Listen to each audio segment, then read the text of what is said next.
So guys, ganito pala yung parang traditional way to, sir. Yung Yes. yan, ganyan pala yung Since 1940 na kapihan at ang paggawa ng kape ay traditional way pa rin. At kung coffee lover ka nga na balak pumunta dito sa Iloilo ay huwag mo palalagpasin itong Mudge Cafe. So guys, nandito tayo ngayon sa La Paz Public Market pa rin, Mudge Cafe. Since 1940 daw nakapihan yan. Hello sir, maayong Hi. hapon. Mayong hapon, man. Sir, Welcome. ito ba yung Mudge Cafe? Yes, sir. Mudge Cafe. Sir, the gaano original. na katagal tong Mudge Cafe?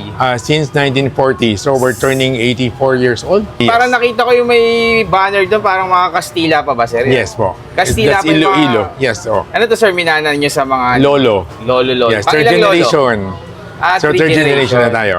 So, yung... Lolo, father, tsaka kami na, mga anak na. Sir, ang madalas kong ino-order kasi pag nagkakape ako, cafe americano. Yeah, so that's black. Ano bang katumbas nun dito? Yeah, that's a black, strong coffee. Black strong coffee. But our coffee is local Iloilo, ha? Yes, It's sir. not imported. Hindi po siya galing ibang towns or what. Iloilo lang talaga siya. Iloilo lang. Homegrown coffee. Sige sir, patry Tsaka ako. raw, very raw. From Very raw. raw beans, ni-roast lang siya. After that, tinitimpla na. Okay sir. Okay?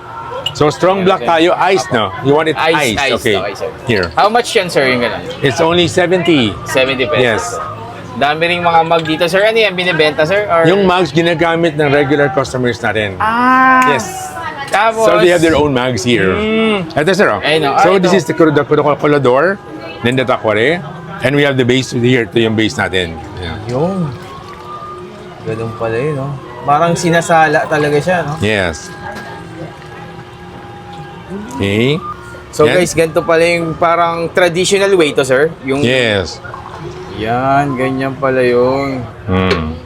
Tapos ang maganda dito, guys, yung mga regular customer nila, sir, may sarili palang mga baso dito.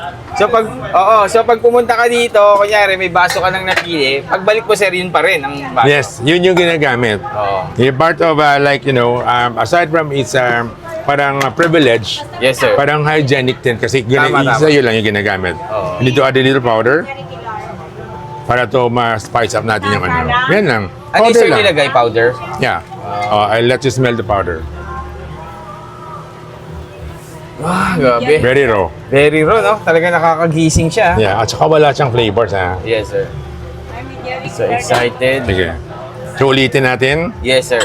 So yan, gagawa ulit. yung... Sir, paano kami? Taga Manila kami. Anong basong ibibigay niyo sa amin, sir? It's the glass, yung glass natin. Glass natin na walang Yeah po, pangalan. wala pang pangalan. Parang first time kung sa Manila walang ganito. Wala Hindi talaga, sir. Dito lang siya, Iloilo. Iloilo only, no? Yes.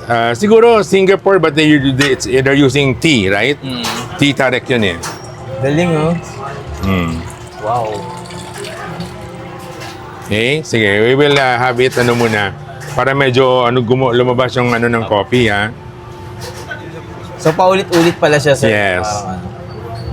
Ano yun, sir? Simula nung 1940, ganyan talaga yung way Yes, ng ano? yes. This is Hindi their- nyo binago, wala kayong binago. Hindi na. Ito na yun. Anong milk ang gamit niyo, sir? Yung... Yes, liquid tayo. Field milk. Oh, yun, oh, guys, oh. Grabe. So guys, pag pumunta kayo dito ng Iloilo, huwag nyo rin kakalimutan tong Mudge Cafe. Isa to sa mga legendary. Sa mga mahiling magkape talaga. Oo. Yeah. Kami sir, mahilig talaga kami sa coffee. Talaga, ha? Oo. Ito, nung napanood ko nga, talagang gusto na namin puntahan. Sir, anong oras pala ang open nyo dito? We open at 5 a.m. Tapos we close tayo ng 6 p.m. 6 Pero Sunday, supposedly half day tayo. Yeah, hanggang Till 1 o'clock lang. Yeah. 1 p.m. lang yun. But nandito kayo, so we need to accommodate, diba? Ay, apa. Sunday pa lang ngayon, sir, no? Tama.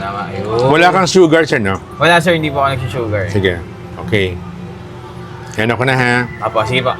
Ayan na. Walang vanilla. Yung ating medya puro ice. So guys, ito na yung ating order pa na isa. Caramel macchiato. And we're putting liquid.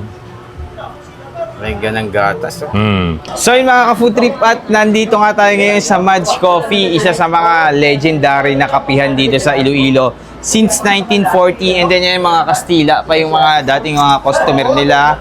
So ngayon, nagkaroon tayo ng chance para makatikim na tong original na kapihan dito sa sa Iloilo. So guys, yung in-order natin dito yung medya puro. Ayan, wala tayong asukal. Purong-puro lang parang black americano to sa sa Manila. Yun yung mga in-order natin. And then, meron din tayong caramel macchiato. Yan, grabe guys. Yung mga ingredients nila dito is ano talaga? Tawag dito, natural na natural talaga and locally from Iloilo lang talaga. Pati yung kanilang beans na ginagamit. So, tikman natin yan guys. Tapang guys.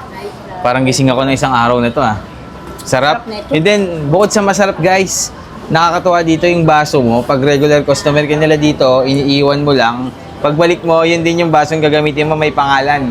Lalagyan nila ng name. Nilalagyan na yun pag mga regular customer dito. Personalized. And then, affordable din siya kasi 60 pesos lang yung ganito.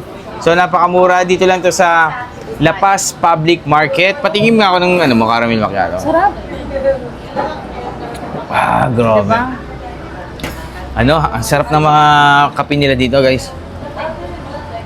So yun guys, try nyo na dito. Pag Sunday pala hanggang 1 PM lang sila. Pero pag Monday to Saturday naman, yan, mahaba yung oras nila. 5 AM open na sila.